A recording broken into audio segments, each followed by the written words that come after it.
O'zbekistonning barcha viloyatida qanday ob-havo bo'ladi? Assalomu alaykum, hurmatli tomoshabin. Bizning kanalimizda har kunlik va haftalik ob-havo ma'lumotini bilib olishingiz mumkin. Buning uchun kanalimizga obuna bo'lib, like va podpisatsiya tugmachasini bosib qo'yishni unutmang. Diqqat qiling, O'zgidromet markazi 27-iyul kungi ob-havo prognozini e'lon qildi. Unga ko'ra, Qoraqalpog'iston Respublikasi va Xorazm viloyatlarida havo biroz bulutli bo'ladi, ba'zi joylarda o'zgaruvchan bo'ladi, yog'ingarchilik kutilmaydi.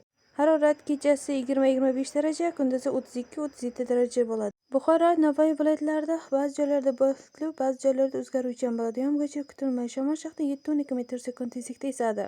Harorat kechasi 22-27 daraja, kunduzi 24-25 daraja bo'ladi.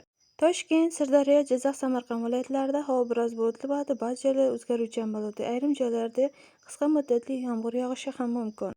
Harorat kechasi 20-25 daraja, kunduzi 24-25 daraja bo'ladi.